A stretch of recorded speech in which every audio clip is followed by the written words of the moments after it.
नमस्कार, मैं हूं चंद्रशेखर जोशी और आप देख रहे हैं अंतर्राष्ट्रीय खबरों का सबसे भरोसेमंद कार्यक्रम खबर दुनिया की।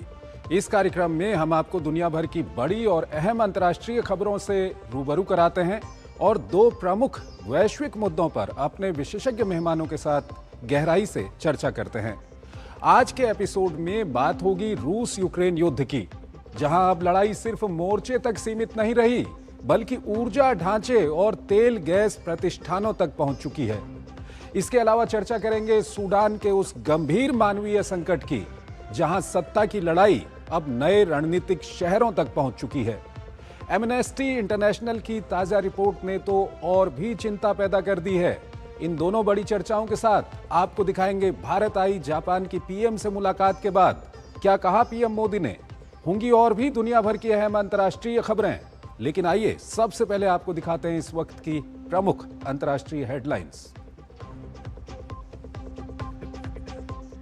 भारत के 3 दिन के आधिकारिक दौरे पर जापान की प्रधानमंत्री सानाए ताकाएची, कई अहम समझौतों पर हुए हस्ताक्षर। पीएम मोदी ने कहा भारत जापान की मजबूत है साझेदारी।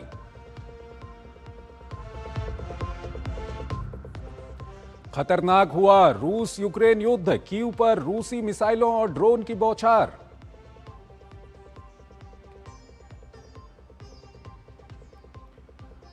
ड्रोन कॉम्प्लेक्स और एयरबेस को बनाया निशाना, कम से कम 17 की मौत, कई घायल। रूस ने कहा और बढ़ाएंगे दबाव।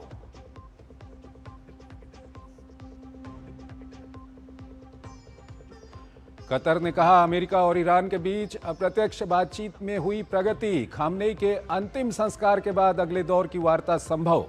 ईरान की चेतावनी, हॉर्मुज में अमेरिकी दखल को मिलेगा निर्णायक जवाब।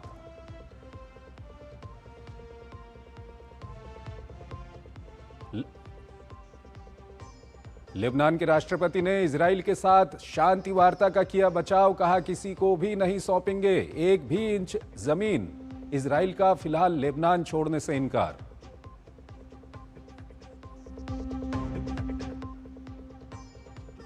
पश्चिमी मध्य नाइजीरिया में 2 समुदायों के बीच झड़प, कम से कम 48 की मौत। टेगिना राज्य में चरवाहा मिलिशिया ने कामुकू जातीय समूह के किसानों पर किया हमला।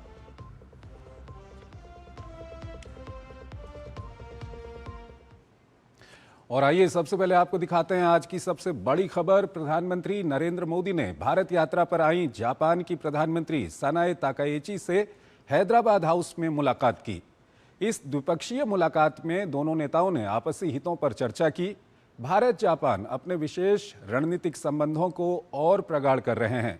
सानाए ताकाएची प्रधानमंत्री बनने के बाद भारत की पहली यात्रा पर हैं।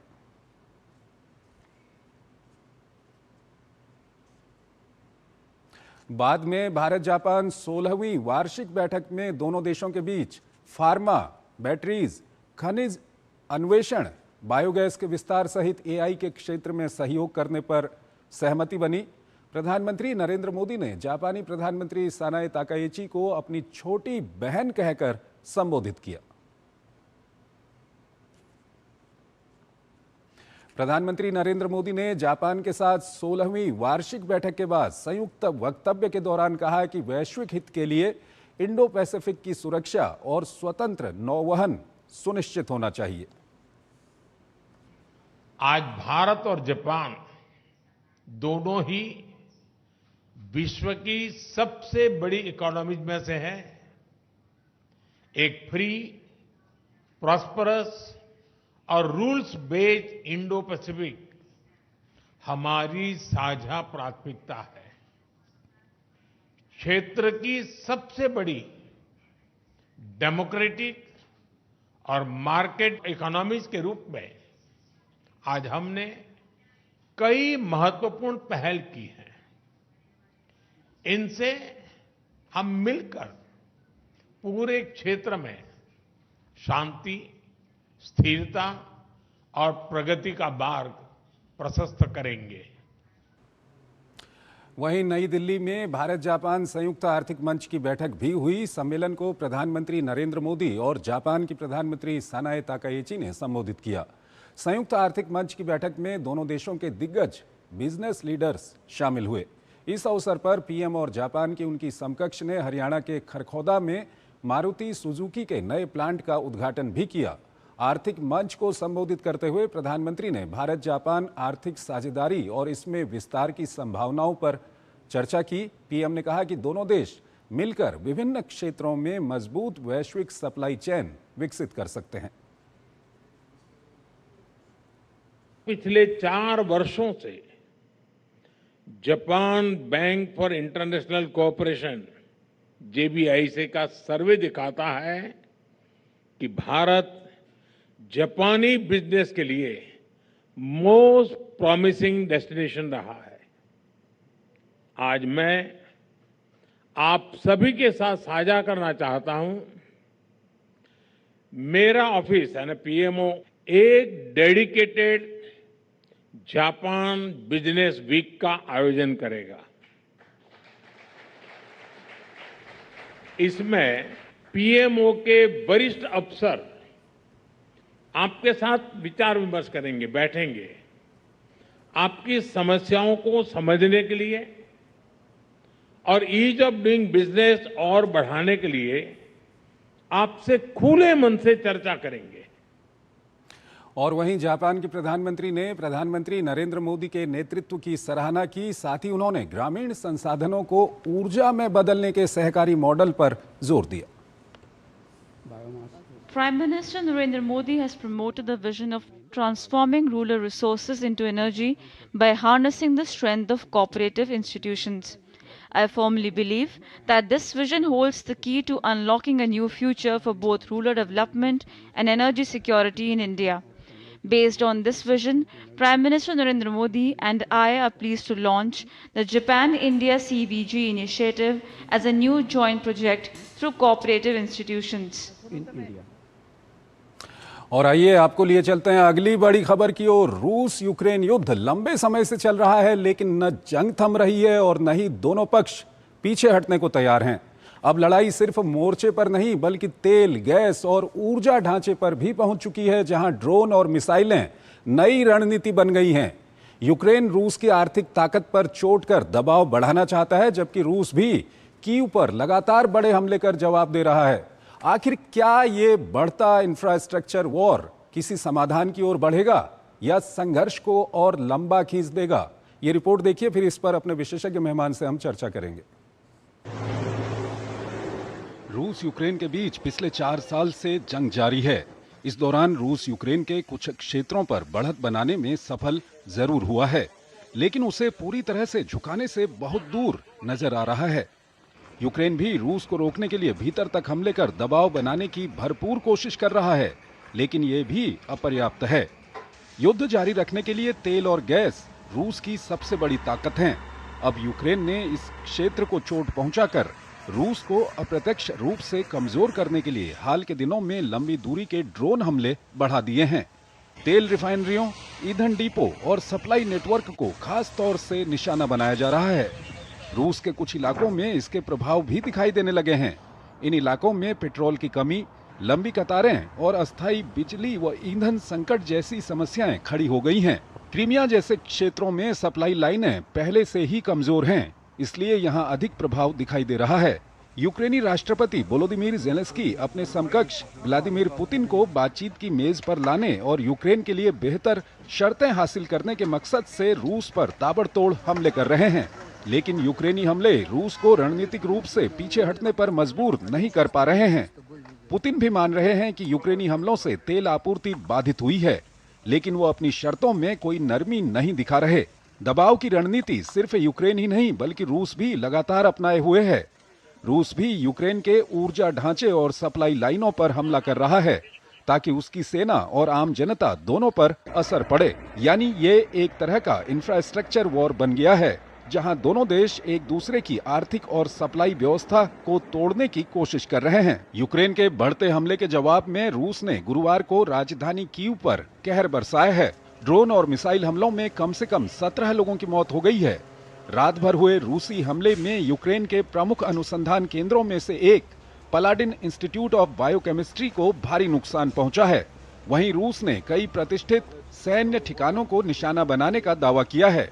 क्रेमलिन ने कहा है कि रूस अपने लक्ष्यों को हासिल करने के लिए कीव शासन पर दबाव बढ़ाना जारी रखेगा ताजा हमलों के बाद ईयू प्रमुख काजा कलास ने रूस पर प्रतिबंधों को बढ़ाने की मांग की है। इस बीच गुरुवार को पलटवार करते हुए यूक्रेन ने रूस की एक और रिफाइनरी को निशाना बनाया है। हमले में एक व्यक्ति की मौत हो गई है, जबकि उद्योग परिसर को काफी नुकसान पहुंचा है। यूक्रेन रूस का दर्द बढ़ाने की कोशिश कर रहा है, तो वहीं मॉस्को अभी भी युद्ध जारी रखने की क्षमता बनाए हुए है।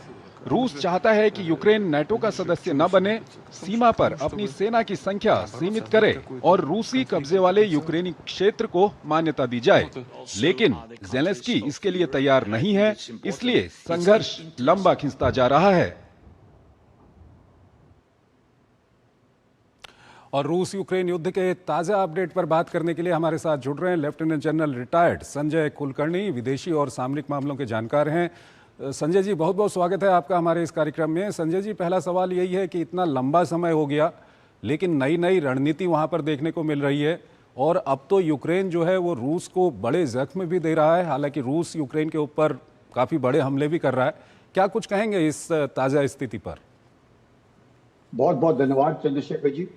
कोई शक नहीं कि 1590 दिन हो गए हैं और जैसे हम लोगों ने पहले भी कई कार्यक्रमों में डिस्कस किया है कि ये पहले वर्ल्ड वॉर 1 से भी लंबा खिंच गया है। कहीं ना कहीं अब रूस को इस बात का एहसास हुआ है कि यूक्रेन के पास जिस प्रकार से ड्रोन आए हैं, जो तकरीबन 300 से लेकर के 700 किलोमीटर तक मॉस्को तक जाकर के उनके इंफ्रास्ट्रक्चर को अब नुकसान पहुंचाने की कोशिश कर रहे हैं। रिफाइनरीज को नुकसान पहुंचा रहे हैं, पावर प्लांट्स को नुकसान पहुंचा रहे हैं, इंफ्रास्ट्रक्चर को नुकसान पहुंचा रहे हैं। और जैसे आपके संवाददाता ठीक कह रहे हैं कि पेट्रोल पंप पर अब लंबी लंबी लाइनें लगनी शुरू हो गई हैं। कहीं ना कहीं अब पुतिन इस बात को मानने लगे हैं कि हाँ, उनके ऊपर दबाव है। लेकिन जिस प्रकार से रूस लगातार कीव के ऊपर हमला कर रहा है और कीव में जिस प्रकार से मिसाइल्स और ड्रोन के हमले कर रहा है, ज़ेलेंस्की ने माना कि कोई शक नहीं कि उनके ऊपर तकरीबन 74 मिसाइल 490 ड्रोन का हमला हुआ, जिसके उन्होंने काफी बर्बाद करने की कोशिश की। उसके बावजूद भी काफी लोग मारे गए, काफी नुकसान, अपार्टमेंट वहां पे बर्बाद हो गए। तो ज़ेलेंस्की चाहते हैं कि पुतिन बातचीत के टेबल पर आए और कहीं ना कहीं इसको समाप्त करने की कोशिश करे, लेकिन पुतिन मानने को तैयार नहीं है। वो कहते हैं हम हरा करके रहेंगे। पर रूस ने पिछले 4 साल 5 साल से भी लेकर के लुहांस्क में जरूर 98% का इलाका लिया है। लेकिन अगर आप देखें डोनेट्स्क या वो ले, जापोरिजिया ले, आप खेरसोन ले, ये पूरे इसमें 75% से ज्यादा वो इलाका नहीं ले पाए हैं। पूरे यूक्रेन का 20% का इलाका जरूर रूस ने घेरा है। लेकिन जिस प्रकार से ज़ेलेंस्की, आप बार बार कहते हैं कि ज़ेलेंस्की जो है नाटो की सदस्यता लेने में बिल्कुल बहुत उत्सुक है। वो नहीं चाहते, और वो नहीं चाहते कि 20% का इलाका रूस जो कह रहा है कि उनको दे दिया जाए, वो मानते नहीं। तो सर, ऐसे में सवाल ये उठता है, सवाल ऐसे में ये उठता है कि आखिर कब तक ये युद्ध लंबा खींचेगा। और दूसरा ये कि जो एक अमेरिका का हम इंटरेस्ट देख रहे थे इस युद्ध को रोकने में, लेकिन वो अब इंटरेस्ट अब दिखाई नहीं दे रहा आजकल। क्या कुछ कहेंगे? देखिएगा, पुतिन ने साफ कहा है कि कहीं ना कहीं अमेरिका ने उनके पीठ पीछे छुरा घोंपा है। इसलिए चाहे उसके बाद जरूर उनके और ट्रंप के संबंध बहुत अच्छे हैं, लेकिन पुतिन को ऐसे लगता है कि जिस प्रकार से ज़ेलेंस्की को जिसका उनका जो मनोबल है वो ऊंचा हो रहा है और वो बार बार मैं कहूँ कि एंटी डिफेंस इसके जिस प्रकार से उनको सामान मिल रहा है, तो साफ दर्शाता है कि यूरोप का सपोर्ट ज़ेलेंस्की को है, ज़ेलेंस्की को अमेरिका से सहायता मिल रही है। यही कारण है कि वो जिस प्रकार से पलटवार कर रहे हैं, तो रूस को नुकसान पहुंचाने की कोशिश कर रहे हैं। अब रूस के ऊपर दबाव इसका बढ़ रहा है। तो कहीं ना कहीं मुझे लगता है, मेरा ऐसा मानना है कि हो सकता है कि 1-2 महीने के अंदर पुतिन मान जाए, बातचीत हो, और जिस प्रकार से ईरान और यूएसए के बीच में जो मेमोरेंडम ऑफ अंडरस्टैंडिंग के ऊपर बातचीत चल रही है, और हो सकता है वहां पर भी सीज फायर हो जाए, उसी माफिक अगर इधर भी सीज फायर हो जाता है तो पूरे विश्व भर में मुझे लगता है शांति बहाल हो सकती है। नहीं तो पूरे विश्व भर में कहीं ना कहीं ऐसे जबरदस्त लड़ाइयां चल रही है, जिससे मुझे नहीं लगता है कि शांति बहाल हो सकती है। इसमें हम सबका नुकसान होगा, बिल्कुल, ऐसा मेरा मानना है। बिल्कुल सर, हम भी आशा करते हैं कि जल्द से जल्द ये युद्ध खत्म हो। भारत का भी अपना पक्ष रहा है। भारत के प्रधानमंत्री लगातार कहते रहे हैं कि डायलॉग और डिप्लोमेसी शुरू होनी चाहिए, ये युद्ध का समय नहीं है। तो हम आशा करते हैं कि जल्द से जल्द ये युद्ध खत्म हो। सर, हमारे साथ बने रहिएगा, एक और महत्वपूर्ण विषय है, उस पर अभी हम बातचीत करेंगे, लेकिन पहले हमको यहाँ पर एक छोटा सा ब्रेक लेना है, एक छोटा सा ब्रेक।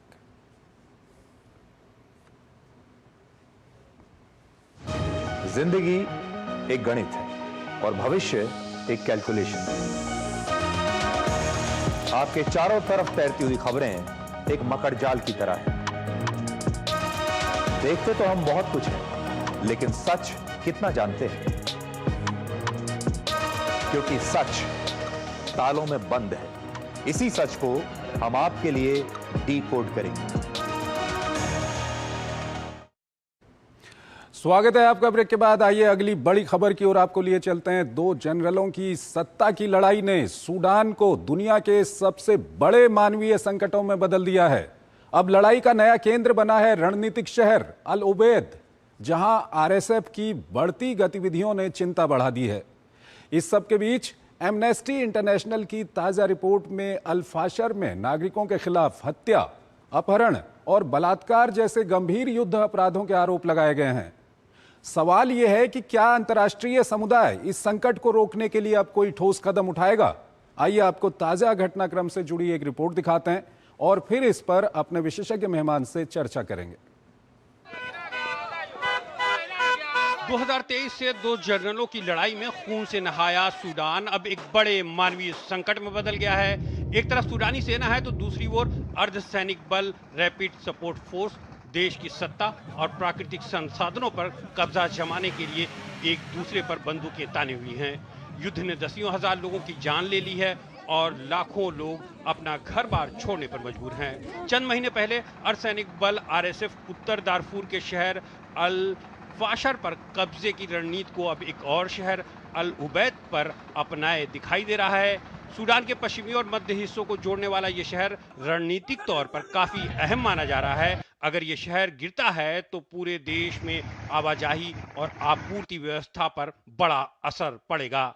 मानवाधिकार संगठन एमनेस्टी की अल फशर की ताजा रिपोर्ट ने अंतर्राष्ट्रीय समुदाय की नींद उड़ा दी है। संगठन ने अल फशर पर आरएसएफ की घेराबंदी और कब्जे के दौरान गंभीर अपराध किए जाने का दावा किया है। रिपोर्ट के मुताबिक यह सिर्फ लड़ाई नहीं थी बल्कि नागरिकों के खिलाफ योजनाबद्ध हिंसा थी। रिपोर्ट में कहा गया है कि लंबे समय तक शहर को घेर कर रखा गया और क्षेत्र में रहने वाले जगावा समुदाय के लोगों को खास तौर से निशाना बनाया गया। इस दौरान बच्चों और आम नागरिकों तक को नहीं छोड़ा गया। अपहरण, बलात्कार और जबरन भर्ती जैसी घटनाएं बड़े पैमाने पर देखने को मिली। संस्था ने इसे नागरिकों के खिलाफ युद्ध बताया है। रिपोर्ट में आरएसएफ के कुछ लीडरों की भूमिका को भी उजागर किया गया है। कुछ वीडियो में आरएसएफ कमांडर अबू लुलू को कैदियों को गोली मारते हुए दिखाया गया है। अंतर्राष्ट्रीय समुदाय को भी कटघरे में खड़ा करते हुए कहा कि पहले ही इसकी चेतावनी दी गई थी, लेकिन समय रहते कार्रवाई नहीं की गई।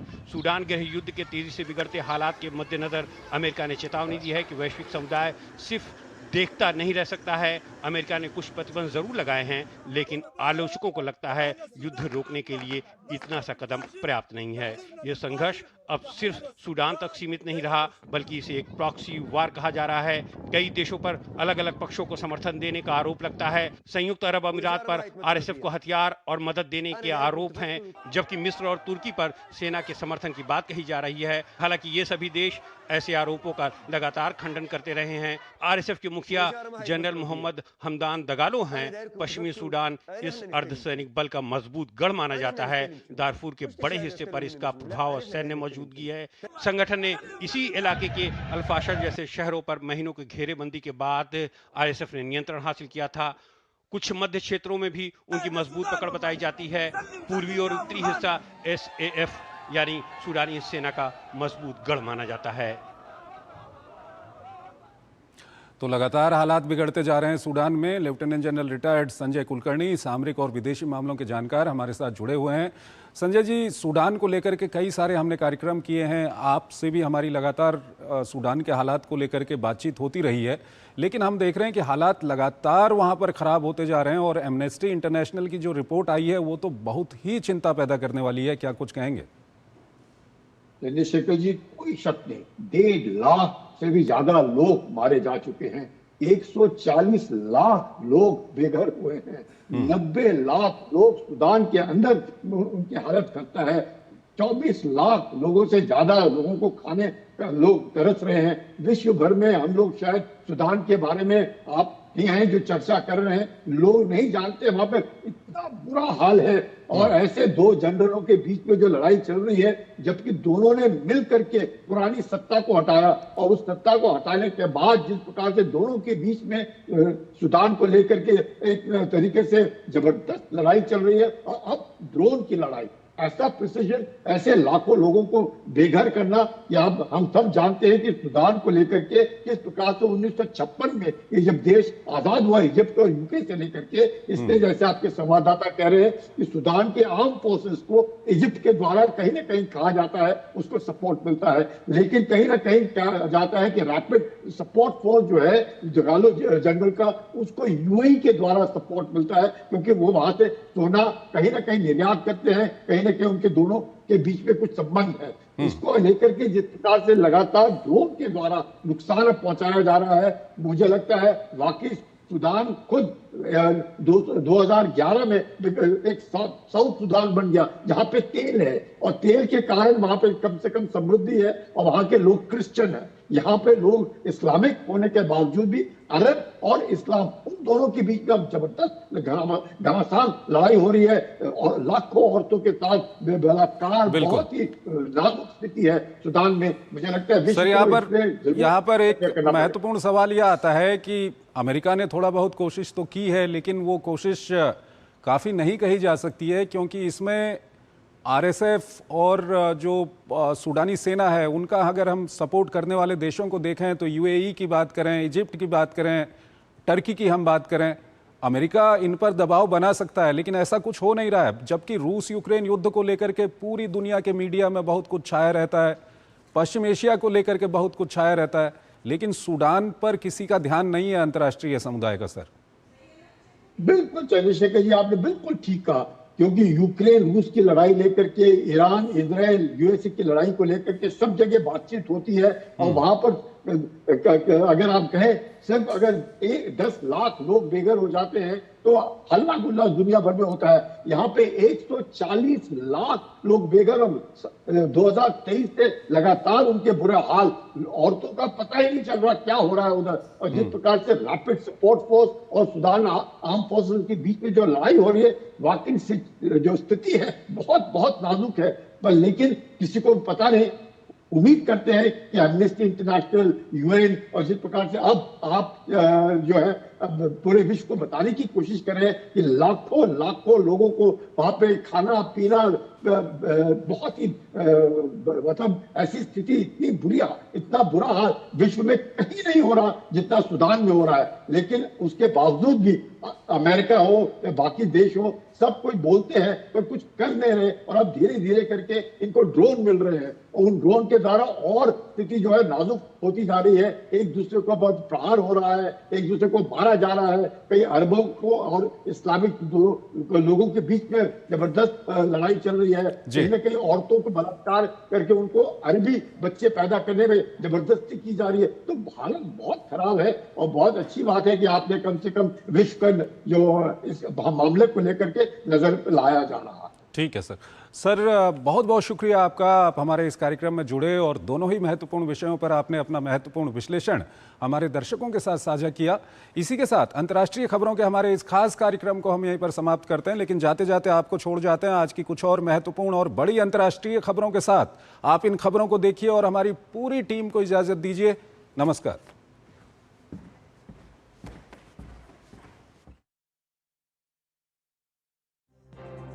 दोहा में ईरान और अमेरिका के बीच बुधवार को अप्रत्यक्ष बातचीत का एक दौर खत्म हो गया। हालांकि इसमें स्थायी शांति की दिशा में कोई प्रगति नहीं दिखी। इसके बजाय बातचीत उन मुद्दों पर केंद्रित रही जिनके बारे में कहा गया था कि 2 हफ्ते पहले हुए अंतरिम समझौते के समय ही उन्हें सुलझा लिया गया था। मीडिया में आ रही खबरों के मुताबिक दोनों देशों के वार्ताकारों ने दोहा में 2 दिन तक होर्मुज जलडमरूमध्य में समुद्री आवाजाही और ईरान के फ्रीज किए गए फंड को जारी करने जैसे शुरुआती समझौते के अहम मुद्दों पर चर्चा की। अमेरिकी राष्ट्रपति डोनाल्ड ट्रंप ने पिछले साल अपने परिवार के क्रिप्टो वेंचर से 1.4 अरब डॉलर से ज्यादा की कमाई की, जिनमें ट्रंप की ज्यादातर कमाई अब उन डिजिटल एसेट से हो रही है जिन्हें उनकी नीतियों से फायदा मिला है। उनकी कंपनियों को वर्ल्ड लिबर्टी फाइनेंशियल से लगभग 80 करोड़ डॉलर मिले। यह एक क्रिप्टो वेंचर है जिसे उन्होंने अपने बेटों के साथ मिलकर शुरू किया था। अगले हफ्ते अंकारा में होने वाली समिट में नाटो ये घोषणा करने वाला है कि उसके यूरोपीय सदस्यों ने गठबंधन की रक्षा योजनाओं में अमेरिका द्वारा छोड़ी गई लगभग सभी कमियों को पूरा कर लिया है। समाचार एजेंसी रॉयटर्स के मुताबिक नाटो अभी भी स्ट्रेटेजिक बॉम्बर्स की कमी को दूर करने की कोशिश कर रहा है। वहीं अमेरिका का कहना है कि वह सिर्फ एक ही एयरक्राफ्ट उपलब्ध करा सकता है। दक्षिण अफ्रीका में प्रवासियों के खिलाफ देशव्यापी विरोध प्रदर्शनों के दौरान 900 से ज्यादा लोगों को गिरफ्तार किया गया है। पुलिस ने बताया कि मंगलवार को हुए प्रदर्शन ज्यादातर शांतिपूर्ण रहे, लेकिन कुछ जगहों पर हिंसा और लूटपाट की घटनाएं सामने आई। पुलिस ने एक प्रेस कॉन्फ्रेंस में बताया कि गिरफ्तारियों की वजह इमिग्रेशन नियमों का उल्लंघन, सार्वजनिक हिंसा, बिना दस्तावेज वाले प्रवासियों को पनाह देना और लूटपाट रही। चीन में नेशनल पीपल्स कांग्रेस द्वारा मार्च में पारित जातीय एकता और प्रगति को बढ़ावा देने वाला कानून आधिकारिक तौर पर बुधवार को लागू हो गया। इस कानून के तहत उन विदेशी लोगों और संगठनों के खिलाफ कानूनी कार्रवाई करने का भी अधिकार है जो उसकी जातीय एकता को नुकसान पहुंचाते हैं। वहीं आलोचक इसे विदेशों में बसे तिब्बती और शिनजियांग प्रांत के लोगों के खिलाफ बता रहे हैं।